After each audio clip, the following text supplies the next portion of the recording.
Good morning, people. How are you doing? Today is December the 13th, 2023. It's bright and early, dark and early, 7:30 in the morning down here in Tampa, Florida. We're going to talk about the World Health Organization's pandemic treaty.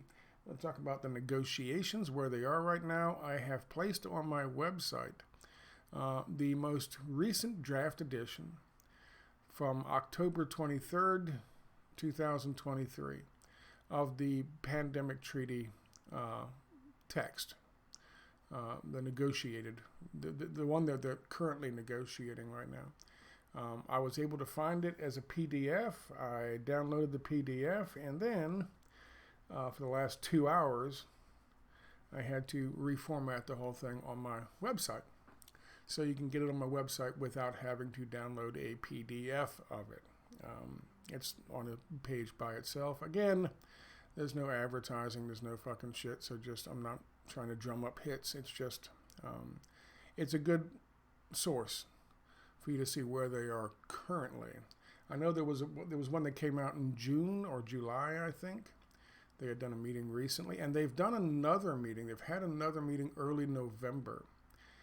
So there's probably a more updated version than this one, but this is the one I think that's the only one that's available to the public. Here's the problem with this. You'll see in one of the articles that I'm going to share with you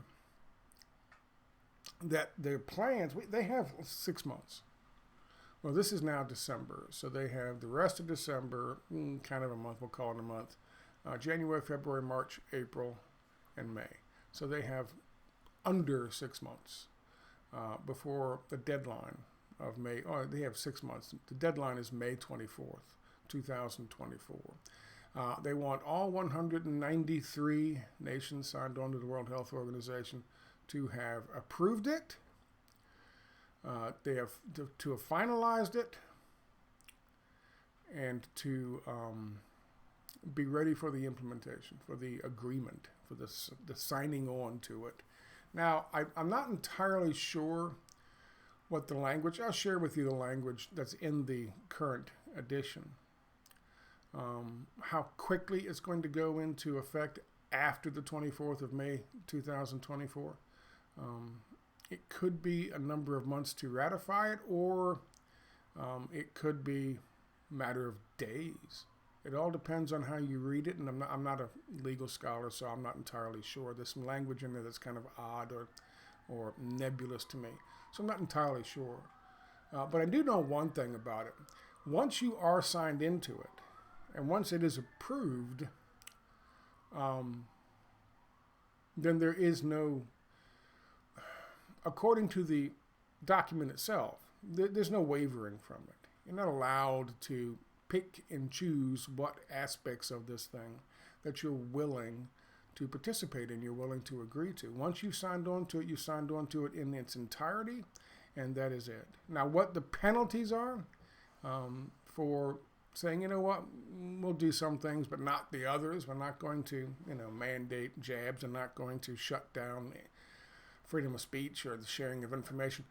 Whatever the case may be, I don't know what the penalties are, but they're probably substantial. There's a lot of participants, and they list the participants in there in terms of organizations and agencies and business interests that are signed on for this. Right now, one of the biggest hang-ups is the pharmaceutical industry. They're pissed off because there's too much talk about intellectual properties and copyright and their rights in terms of mandating their jabs and giving their jabs to everybody in the world. And the intellectual properties section right now, as is currently written, will have some protections for poorer nations and provisions for the use of generics that would hurt the profitability of Big Pharma. And so, of course, Big Pharma's putting their foot down. What the fuck does a goddamn group of corporations have to do with treaties being signed between nations? Well, if you're a fascist, it has everything to do with treaties being signed between nations, because as he said in the fucking movie, there are no more nations. There are no more borders. It's just IBM and BlackRock, and you get the picture. So that's a hang up.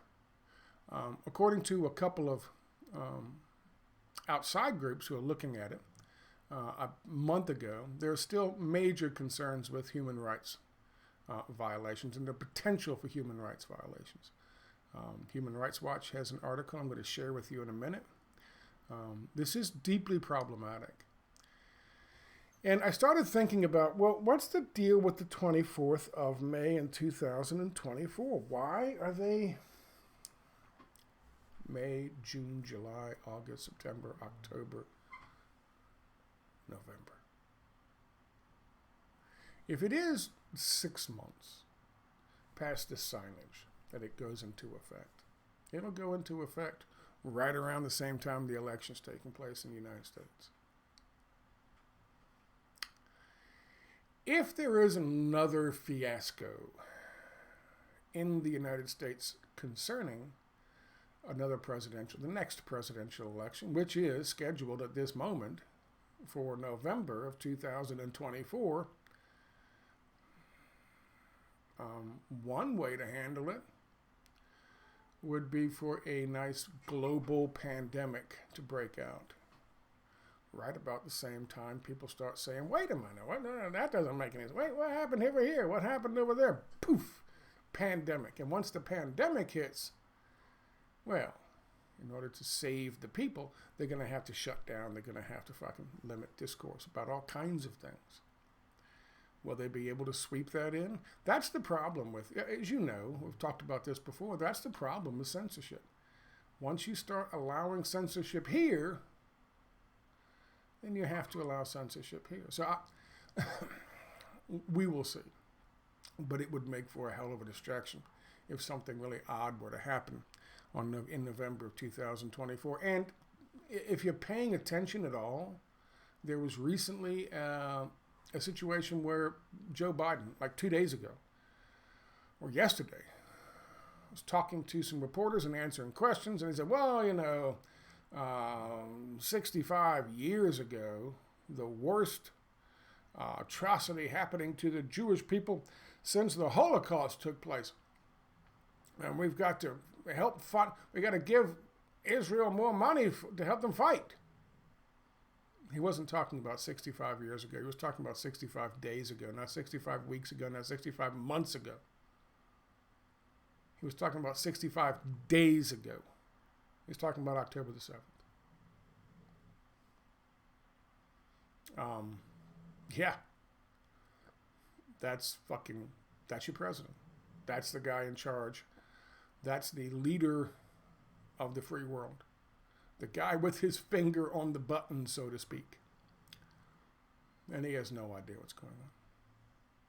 Yesterday's video, I showed you what's happening. They are wiping Gaza off the map. And because we're talking about this, that does not mean I'm going to stop discussing fucking Gaza. Not at all. Not in the slightest. It just means I want to try to make sure I incorporate other things. Gaza is... There's a good article over at, it's not written by Whitney Webb, but it's on her website, on her Unlimited Hangout website. And I recommend you go look at it.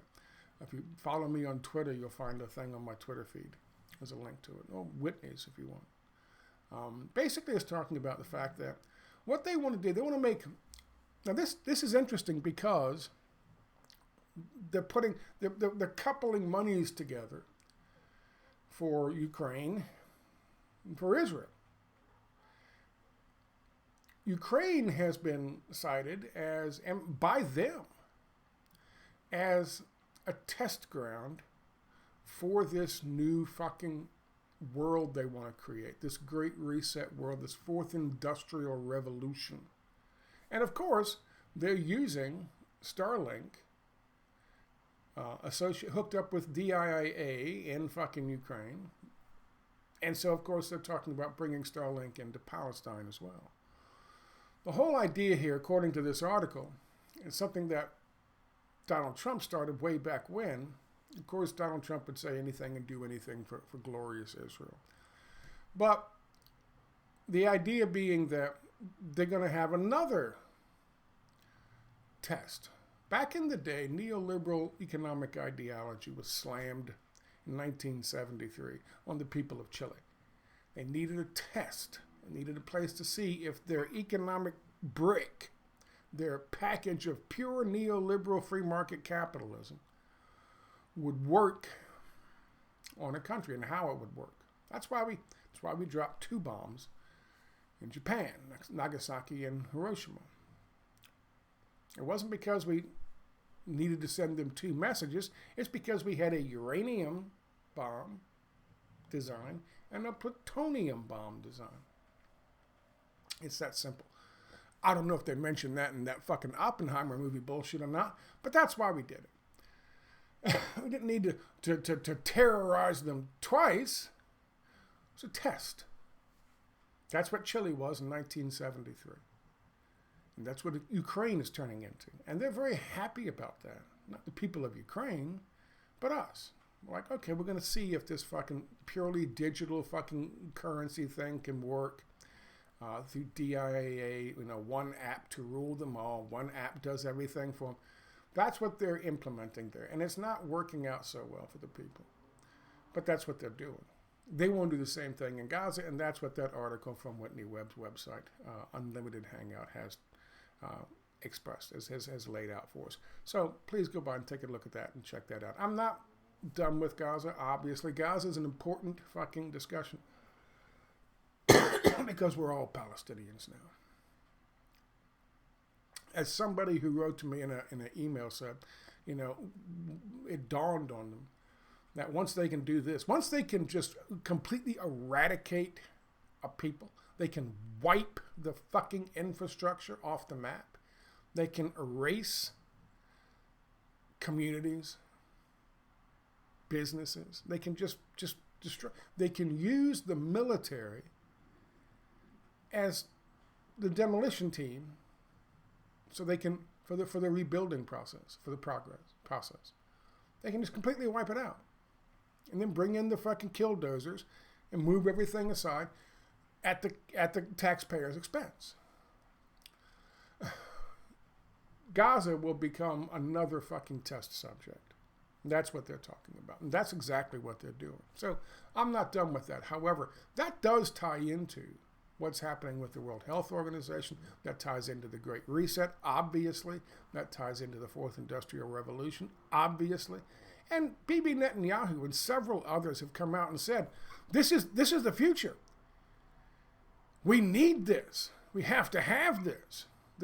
We're doing this for the future of the Fourth Industrial Revolution, the Great Reset. They've come out and said that. They've said that about fucking Ukraine, too. Early on in the Ukraine process, there were members of their parliament. I forget the name of their parliament, I'm sorry. But there were members of their parliament who came out and said, that's what we're doing. They knew they were going to be the test subjects, the testing ground for this great fascist new fucking world order. And that's what they're doing. Anyway, let's get to the World Health Organization's treaty. And I'll just briefly show you what I pulled up. Again, I want to thank, once again, whoever it was that told me about the holding control button down and scrolling in and out in order to increase the size of the written thing. I forget who it was, but I feel like such a old fuddy-duddy that I didn't know that. I never really needed it because my eyes weren't going so bad, but here we go. There's a bunch of articles that I'm posting up here, and I'm going to continue with this. And if you want to follow along with what we're doing here, if you have any suggestions, please leave them in the comment section. There's a section here on the side called World Health Organization Pandemic Treaty. But it also ties in the Great Reset, New World Order, vaccines, all that shit. But you can find it underneath that heading. Looming deadline puts pressure on slow pandemic treaty negotiations. Controversial topics, little time to, and closed doors talks are moving slowly, and significant disagreements are yet to be negotiated among the World Health Organization members on the pandemic accord. Given the complex and delicate topics on the table, doubts persist as to whether the 194 World Health Organization member states will be able to agree. Sorry about that. I don't use that on this computer. Will be able to agree on a pandemic treaty with any significant impact. At the same time, their deadline for an agreement is 24th of May 2024 at the World Health Assembly. It seems to be very tight. Quote, I think it's going to be challenging for member states to meet the deadline. My perception from the last season in July is that the process is moving slowly, says Daniela Morich, manager and advisor at the Governing Pandemics Initiative. What the fuck is that? Hosted by the Global Health Center at the Geneva Graduate Institute. One NGO after another NGO after one NGO wrapped in another NGO, hiding behind another NGO, told Euractiv TV. Agreeing on a new World Health Organization instrument could be an opportunity to ensure better prevention and preparedness for future pandemics, as well as agree on how to improve global response and global access to medical countermeasures. The talks are happening in the Intergovernmental Negotiating Body, which World Health Organization members decided to establish in 2021 to draft and negotiate a new World Health Organization instrument. Many of the ongoing informal talks and drafting sessions have happened behind closed doors until now. So far, countries have been meeting to try to understand each other's positions, but text-based negotiations still have not begun, and compromises on the most tricky topics will be difficult to reach. That's where they are now. That's from Euractiv TV. There's a link right there. Again, you can find all of these if you just go to my website and look up Pandemic Treaty, or right now, if we're looking today, just go to my website. You see no advertising. I'm not doing this to make money. This is from the BMG, which I believe is a Boston Medical Journal. The World Pandemic Treaty. Negotiations falter as pharma companies warn that intellectual property rules will harm their glorious profits.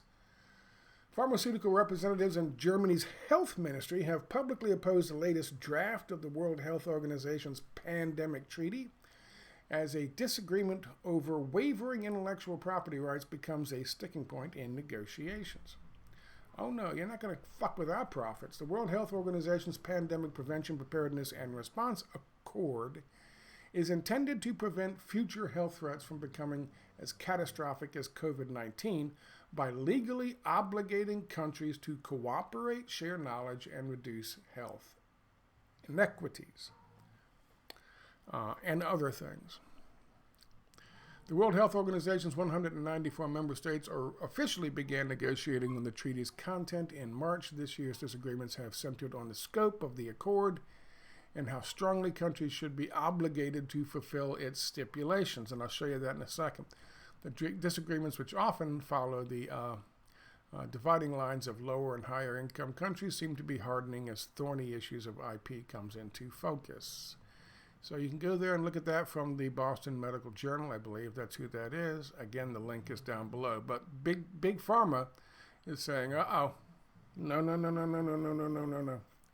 We're going to get our profits. We're not going to allow them damn generic fucking medications to come in there and save lives. Fuck you. We don't care how fast we produce them. Somehow or another, Big Pharma is able to dictate, even if you buy into this and you want the World Health Organization's Pandemic Treaty and you support the World Health Organization's Pandemic Treaty, and I'm sure there are some decent aspects to it. If there were a legitimate pandemic and it were handled in a way that was less, suspicious, then yes. The idea of providing a real fucking smallpox vaccine or bubonic plague vaccine to smaller countries who are being ravaged by it, smaller, poorer countries who are being ravaged by it, who can't afford the money to pay Big Pharma, or don't want to hand over control of the nation and certain assets of the nation, like Big Pharma was doing in the contracts last 3 years ago, then yes, theoretically, it's not a bad idea. However, and so you would have to say, step back, if you're one of those people who say, well, there's some value to this, then you would still have to, it should send a chill up your spine and make your hair on the back of your arm stand up. When all of a sudden, 194 nations are talking, and what's holding them up? Big business. And why? Profits. And there's no fucking, this is from Human Rights Watch. I'm sorry. This is from the Boston Medical Journal. It's not like a conspiracy theorist site. And it's not a fucking left-leaning commie socialist site. It's a Boston Medical Journal. That should concern you.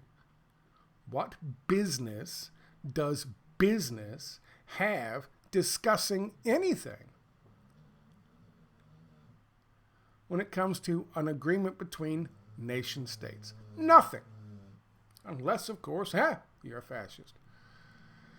Human Rights Watch. Draft pandemic treaty fails to protect rights. From the World Health Organization member states should push for clear commitments to human rights protections in the text of a draft pandemic treaty being negotiated on November 6th through 10th.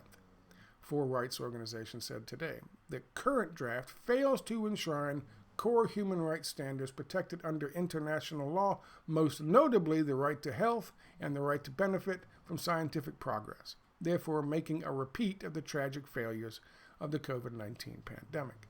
The World Health Organization's intergovernmental negotiating body is meeting to debate the draft of the new international instrument on pandemic prevention, preparedness, and response with the goal of addressing the failures of the COVID-19 response and preventing another global crisis. However, rather than acting on the lessons learned from COVID-19 pandemic, the current proposed text offers weak framework for ensuring that countries will be accountable for maintaining the rights-compliant response to future pandemics. Fuck those rights.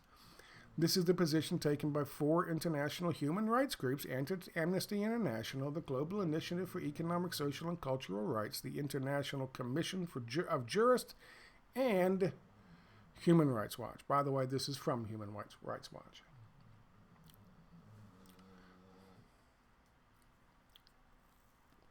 So juxtapose those two together. They are not giving a shit about human rights or trying to pay lip service to human rights with their draft, which I'll show you in a minute. And they're kind of pushing that aside, and they don't give a shit about these four: Amnesty International, fucking Human Rights Watch. They don't give a shit about them saying, hey, this could be problematic.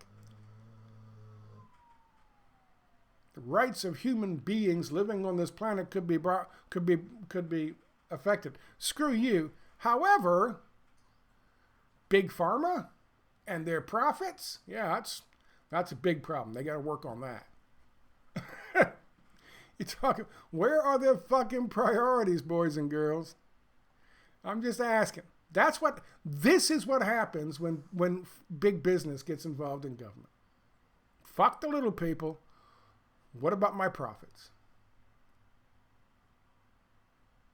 And I can't make that any clearer for you.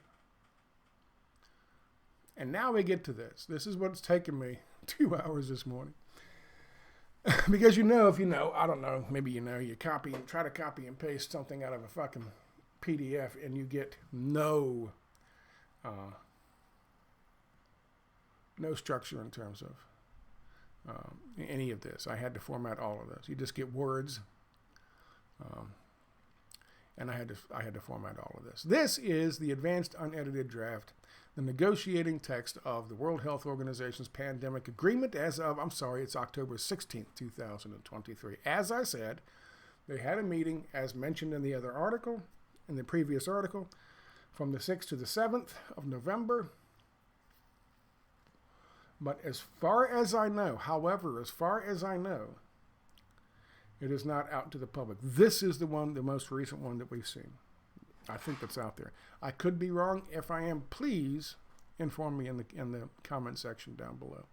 I have done the best I could to format this. However, I am not an administrative assistant. And it's been a while since I was in college. Though I think I've done pretty good. All the page numbers are still right. And I have not, this is an unedited, it doesn't highlight. This is an unedited draft. I have not edited this one bit except formatting. And I did add emphasis in terms of, so you can make it easier to see the bold for the page. That I've added that. Pages are in bold text. Also, so are chapter headings. They're in bold and italics. But if you look here at if you're interested in looking at this, these page numbers still are accurate, and it's easy to see what pages we're on. And I've done the best I could in order to try to make this readable in terms of formatting. Like I said, I've done all the tabs and the indexing and the double indexing and the triple indexing, and I've put the chapters in italics and bold, and the articles are Senate justified and set aside. So it should be relatively easy to read. There are 29 articles. There are 29 pages. And you're welcome to take this anyplace else and post it up. The more people who see it, the more people who understand it, the better off it is. Obviously, I don't claim rights to it. It is not mine. They wrote it, and but this is good. This is the foundation of what's going to have a major impact on our lives. Even if we don't ratify it, and it is a major fight in Congress, it's still going to have an effect on our lives. Because you're going to have to be, are you for it? Are you against it? And then there's going to be censorship if you're against it.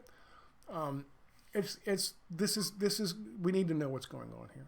This is something that's on its way. We're less than 6 months.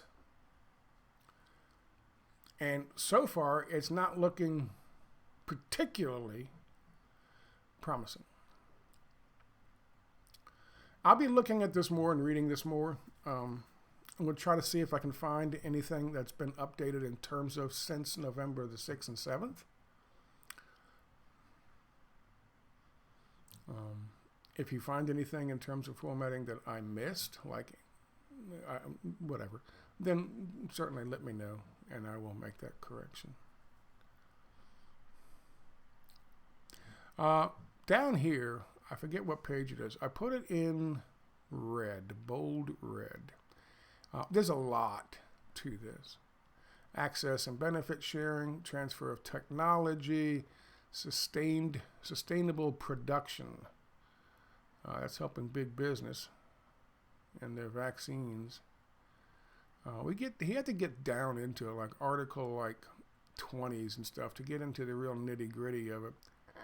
Access and benefit sharing. There's all kinds of interesting stuff that's put in there. Global supply chains and logistics. Regulatory strengthening. The parties shall strengthen their national and regional regulatory authorities, including through technical assistance, with the aim of expediting regulatory approvals and authorizations and ensuring the quality, safety, and efficacy of pandemic-related products. With the aim of expediting regulatory approvals. That's a big one. You gotta make those things easier for them to get the approval on. The mRNA jabs, which of course is exactly what they're dealing with. Compensation and liability management. You gotta manage liability risks to protect those businesses. International collaboration. Communication and public awareness. The parties shall strengthen science, public health, and pandemic literacy in the population, as well as access to information on pandemics and their effects and drivers, and must combat false, misleading, misinformation, and disinformation, including through effective international collaboration and cooperation, as referred to in Article 16. That's a big one. That's a big one. You need to censor. Implementation capabilities and support. Financing, another big one.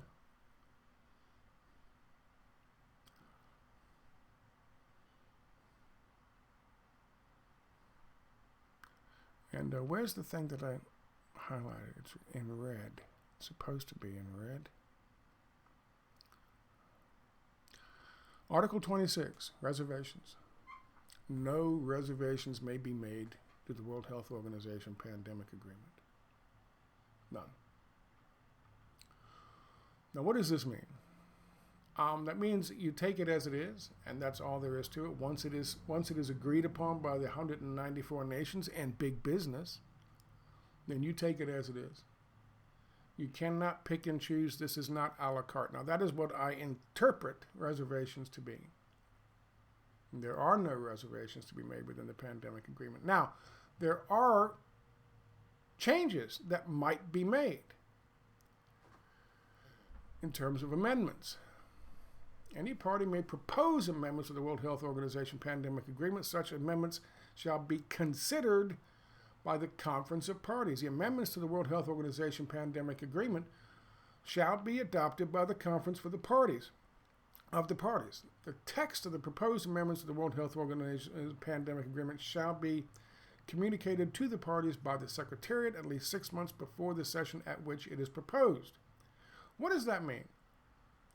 Well, those two things taken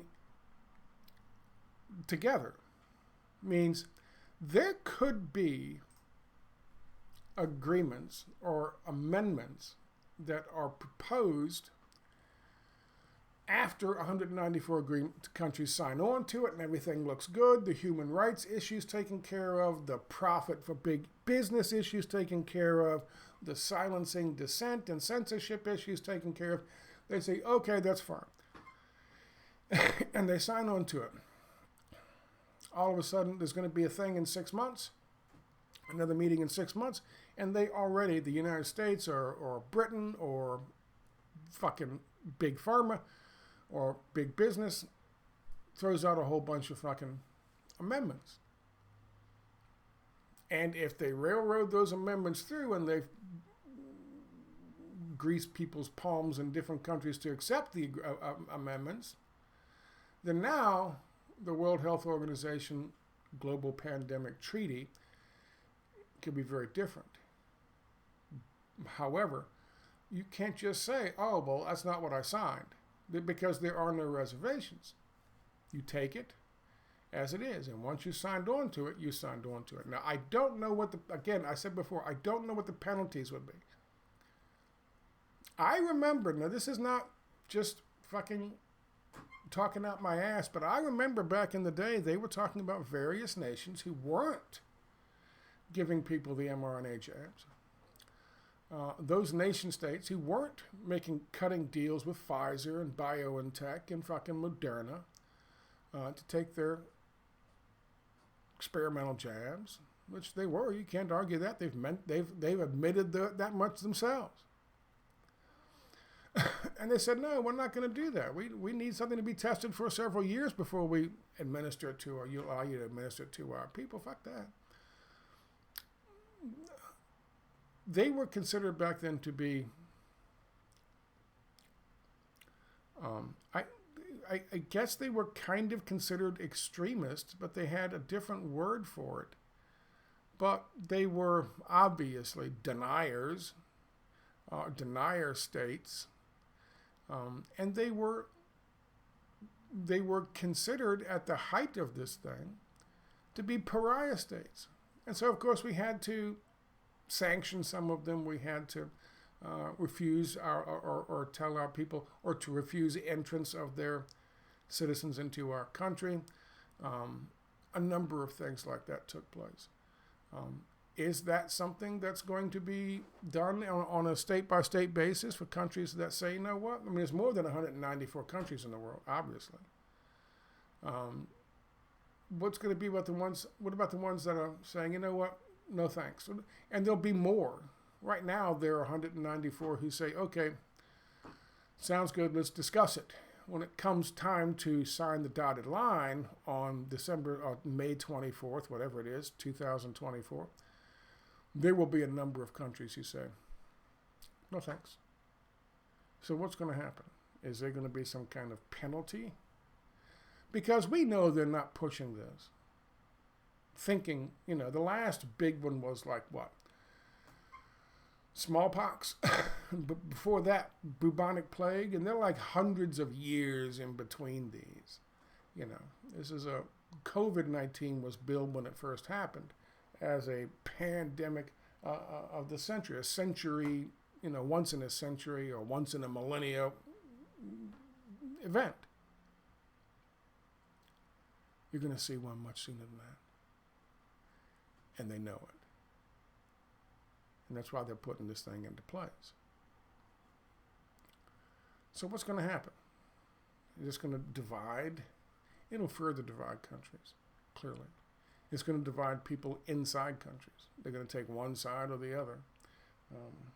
But ultimately, big business is going to get what big business wants. And that's what this is. And this is what they want. I'm going to keep an eye on it as best I can over the next couple of months and keep building to the library that we have in terms of hopefully you'll be a kind of a go-to resource center. We can go to it and take a look at it, and it'll be all under that World Health Organization pandemic treaty heading. All right, so I'm just trying to keep you up to date on other things other than what's going on in Gaza right now. So I thank you for your time.